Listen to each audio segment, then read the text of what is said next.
चलिए अब रुक कर लेते हैं इस वक्त की बड़ी और अहम खबर की। तो राष्ट्रीय शिक्षक पुरस्कार विजेता हरियाणा के शिक्षक को ये राष्ट्रीय शिक्षक पुरस्कार दिया गया है। राष्ट्रीय शिक्षक अवार्ड पाने वाले एकमात्र हरियाणा की टीचर, रेवाड़ी के अलियावास निवासी टीचर को राष्ट्रपति से सम्मान।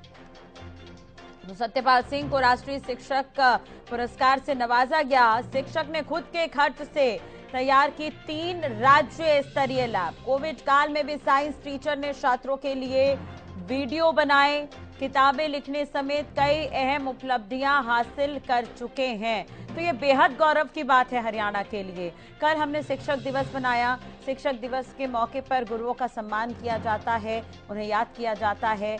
अब हरियाणा के ये शिक्षक हैं जिन्हें राष्ट्रपति से सम्मान मिला है बेहतरीन शिक्षा देने के लिए। इन्होंने खुद अपने खर्च से 3 राज्य स्तरीय लैब तैयार किए हैं। कोविड काल में भी साइंस टीचर ने छात्रों के लिए वीडियो बनाए ताकि बच्चों को पढ़ने लिखने में किसी तरह की परेशानी ना हो। तो ये हरियाणा के लिए गौरव का विषय है कि हरियाणा के शिक्षक को राष्ट्रीय पुरस्कार से नवाजा गया है। राष्ट्रपति ने खुद ये सम्मान दिया है। राष्ट्रीय शिक्षक अवार्ड पाने वाले हरियाणा के ये शिक्षक जिन्होंने अपने दम पर एक लैब का निर्माण किया, सत्यपाल सिंह को राष्ट्रीय शिक्षक पुरस्कार से नवाजा गया है।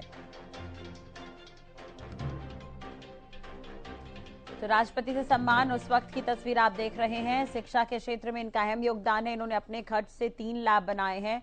ये 2 तस्वीरें हम आपको दिखा रहे हैं टीवी स्क्रीन पर। दूसरी तस्वीर में जो उन्होंने प्रयास किया उसका नतीजा है पहली तस्वीर की राष्ट्रपति द्रौपदी मुर्मू से उन्हें ये सम्मान मिला है। ये तस्वीर आप देख सकते हैं। हरियाणा के लिए बेहद गर्व की बात है। आपको बता दें किताबें लिखने समेत कई अहम उपलब्धियां इन्होंने हासिल की है। कोविड काल में भी साइंस टीचर ने छात्रों के लिए वीडियो बनाए।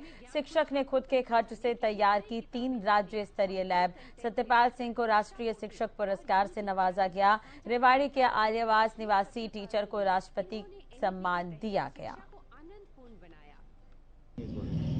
सर, ये बड़ा ही गौरव का क्षण है मेरे लिए और राष्ट्रीय पुरस्कार पाना बहुत ही गौरवान्वित महसूस कर रहा हूँ। उसके लिए मैं हरियाणा सरकार शिक्षा विभाग एवं भारत सरकार शिक्षा विभाग का मैं बहुत आभारी हूँ जिन्होंने मेरा चयन इस अवार्ड के लिए किया। तो इनको मैं बहुत बहुत आभार व्यक्त करता हूँ। बहुत बहुत इनका शुक्रिया है कि मुझे इस पुरस्कार के लिए चयनित किया गया। हमें ये भी बताया कि माँ केवल बच्चे को जन्म देती है, लेकिन उसको संवारने में, उसको आगे बढ़ाने में या उसके जीवन को के संपूर्ण विकास में एक अध्यापक की क्या भूमिका होती है, उसके बारे में भी पूर्णतः हमें अवगत कराया। सर, ये बड़ा ही गौरव का क्षण है मेरे लिए और राष्ट्रीय पुरस्कार पाना बहुत ही गौरवान्वित महसूस कर रहा हूँ। उसके लिए मैं हरियाणा सरकार शिक्षा विभाग एवं भारत सरकार शिक्षा विभाग का मैं बहुत आभारी हूँ जिन्होंने मेरा चयन इस अवार्ड के लिए किया। तो इनको मैं बहुत बहुत आभार व्यक्त करता हूँ। बहुत बहुत इनका शुक्रिया है कि मुझे इस पुरस्कार के लिए चयनित किया गया। हमें ये भी बताया कि माँ केवल बच्चे को जन्म देती है, लेकिन उसको संवारने में, उसको आगे बढ़ाने में या उसके जीवन को के संपूर्ण विकास में एक अध्यापक की क्या भूमिका होती है, उसके बारे में भी पूर्णतः हमें अवगत कराया। सर, तो हरियाणा के लिए बेहद गर्व की बात है। सत्यपाल जी को ये उपलब्धि हासिल हुई है। सत्यपाल सिंह जी हमारे साथ जुड़े हुए हैं हरियाणा न्यूज पर।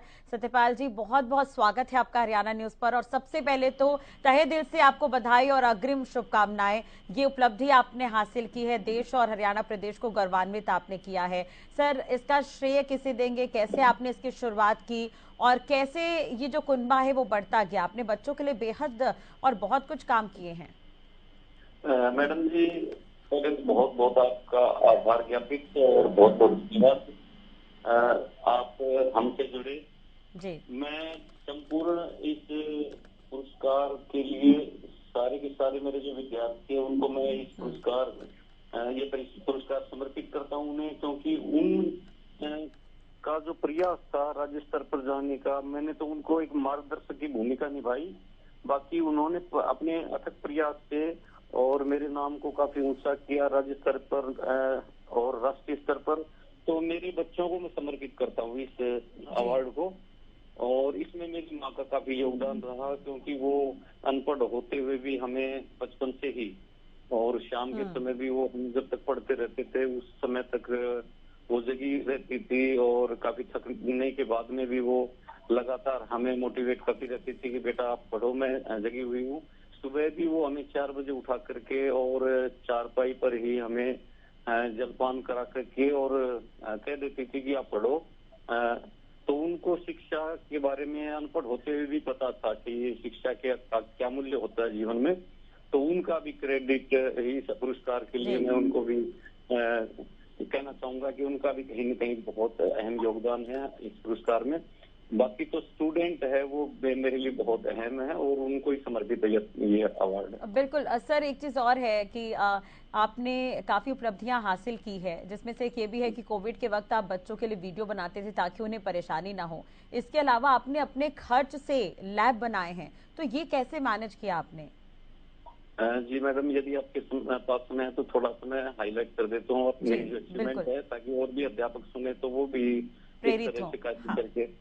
तो 2 किताबें मैंने प्राइमरी लेवल की लिखी है, 3री 4वीं 5वीं की EVS झरोखा नाम से SCRT गुरुग्राम में, और 2 किताबें मैंने लिखी है साइंस मॉड्यूल्स की, जो अध्यापक वर्ग के लिए भी काफी उपयोगी है और छात्रों के लिए भी। उसमें जो टिपिकल जो टॉपिक्स है उनको हमने सिंप्लीफाई करके लिखा है। ये 5 किताबें हमने SCRT गुरुग्राम में लिखी। और इसके अलावा 10-12 से ज्यादा राज्य स्तर पर साइंस एग्जीबिशन और नेशनल चिल्ड्रंस साइंस कांग्रेस, जिसमें रिसर्च पेपर हम छोटे बच्चों से तैयार करवाते हैं, उसमें हम 10 से अधिक बार राज्य स्तर पर बच्चों सहित भाग ले चुके हैं। 45 से अधिक विद्यार्थी, एक परीक्षा होती है NMMS छात्रवृत्ति परीक्षा, जो MHRD भारत सरकार संचालित करती है, और वो उसमें 8वीं के विद्यार्थी परीक्षा देते हैं, और यदि उसमें वो सफल होते हैं तो लगभग 48,000 रुपए प्रति माह, 1,000 रुपए 9वीं कक्षा से 12वीं कक्षा तक उनको मिलते हैं, और 48,000 रुपए उनके बैंक अकाउंट में सीधा गवर्नमेंट डालती है। 4 राज्य स्तरीय साइंस लैब, जिसमें 3 साइंस की लैब और 1 मैथ की लैब हम बना चुके हैं, जो सर्वश्रेष्ठ है हरियाणा के अंदर। और उसमें हम अपने कॉस्ट पर और समाज से भी हम थोड़ा डोनेशन लेकर के और संसाधन जुटा करके, और प्रयास रहता है कि हम गवर्नमेंट से एक भी पैसा उसमें खर्च नहीं करते, सारा या तो समाज से होता है या हमारी जेब से होता है। तो उसमें पेंट ब्रूस का प्रयोग करके सारा डायग्राम मैं स्वयं तैयार करता हूँ, 0 कॉस्ट एक्टिविटी। और फर्नीचर का जहाँ तक थोड़ा सा अगर आर्थिक रूप से हमें मदद मांगते हैं तो गांव के समाज के लोग दे देते हैं, क्योंकि जब हम खुद प्रयास करते हैं तो प्रयास को देखने के बाद में जो लोग जागरूक है वो डोनेट कर देते हैं। तो इस तरह से 3 राज्य स्तरीय साइंस की लैब और 1 मैथ की लैब हम बना चुके। इसके अलावा मैडम जी, एक चॉकलेट ऐप होता है, उसका साइंस का कंटेंट छात्रों के लिए और अध्यापकों के लिए मैंने स्टेट लेवल का SCRT गुरुग्राम में तैयार किया था, जो अध्यापकों के लिए भी बेनिफिशियल है और स्टूडेंट के लिए भी। एक दीक्षा ऐप होता है जिसमें स्टूडेंट के लिए वीडियो होते हैं, तो उसमें भी दीक्षा ऐप के ऊपर भी मेरे वीडियो SCRT में बने हुए हैं।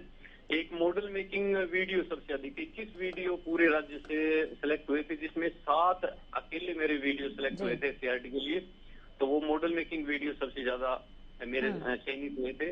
एक कल्चरल एक्टिविटीज, क्योंकि मैं थोड़ा म्यूजिक का शौक रखता हूँ, तो कला उत्सव, रंगोत्सव, एक भारत श्रेष्ठ भारत, इस प्रकार की प्रतियोगिताएं होती है, उसमें मैं स्वयं भी भाग लेता हूँ। और हरियाणा का इकलौता टीचर हूँ जिसने 2 साल तक लगातार सभी विधाओं में मैंने 10 की 10 एक्टिविटीज है, 10 की 10 विधाओं में मैंने भाग लिया था, और 25 प्रमाण पत्र है मेरे जिला और राज्य स्तर के। और उन्हीं विधाओं में हम बच्चों को भी राज्य स्तर के ऊपर मैं अपने मार्गदर्शन में, संगीत मार्गदर्शन में उन बच्चों को राज्य स्तर तक लेके गया हूँ। और पिछली बार अम्बाड़ा के अंदर तो मैं अध्यापक वर्ग में फर्स्ट भी रहा, प्रथम पोजीशन रही, और उसके एवज में गवर्नमेंट ने मुझे हैदराबाद से CRT 10 दिन के लिए भेजा हुआ था। अभी 19 तारीख से 26 तारीख तक एक इंद्रधनुष प्रतियोगिता होती है, जिसमें मेरा प्रथम स्थान आया था। सक्षम अभ्यास के प्रश्न पत्र में पूरे राज्य का तैयार करता हूँ SCRT गुरुग्राम में। सक्षम अभ्यास प्रश्न पत्र CCT कंटेंट होता है, क्रिएटिव एंड क्रिटिकल थिंकिंग, उसका भी मैंने कंटेंट पूरे स्टेट का, राज्य का अध्यापक वर्ग के लिए मैंने तैयार किया था। और जो मैंने YouTube चैनल बनाया है वो बच्चों के लिए है, और उसमें 0 कॉस्ट एक्टिविटी आधारित है। कुछ धूम्रपान के फेफड़ों पर क्या प्रभाव होता है, दुष्प्रभाव होता है, उसको अवेयर करने के लिए भी है। एक अंधविश्वास को दूर करने के लिए भी कुछ एक्टिविटीज है उसमें।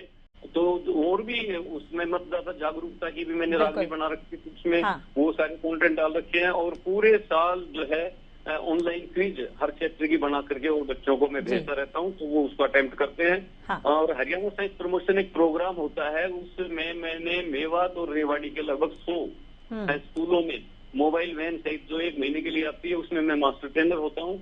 और उसमें जितने भी इक्विपमेंट होते हैं साइंस के, उनको मैं बच्चों को सिखाता हूँ मॉडल मेकिंग, और वो इक्विपमेंट्स किस किस काम आते हैं। तो साइंस प्रमोट के लिए मैं उस वैन का मास्टर ट्रेनर होता हूँ, जो एक दिन में 2 स्कूलों की विजिट करती है। इसके अलावा मुझे 2 अवार्ड मिल चुके हैं। एक तो राज्य स्तरीय पुरस्कार मुझे प्राप्त हुआ था 2021 में, तो वो महामहिम राज्यपाल से हमें प्राप्त हुआ था पंचकुला चंडीगढ़। और एक पुरस्कार मुझे अभी 28 जून को बेंगलोर में, जो विज्ञान की एक बहुत ही महान हस्ती है, भारत रत्न से सम्मानित पद्मश्री पद्म विभूषण और भारत रत्न से सम्मानित प्रोफेसर CNR राव, जो 56 किताबें केमिस्ट्री की लिख चुके हैं और उनकी विश्व पहचान है अपने उस क्षेत्र में, नैनो टेक्नोलॉजी के फादर भी माने जाते हैं। तो वो 2 अवार्ड देते हैं साइंस टीचर को पूरे भारत से, जिसमें एक कर्नाटक का होता है, एक पूरे भारत से एक अध्यापक होता है। तो उस पूरे भारत से मेरे को चुना गया था और उनके हाथों से मुझे वो सम्मान मिला 28 जून 2023 को। इसके अलावा मुझे ये राष्ट्रीय पुरस्कार अभी प्राप्त हुआ है।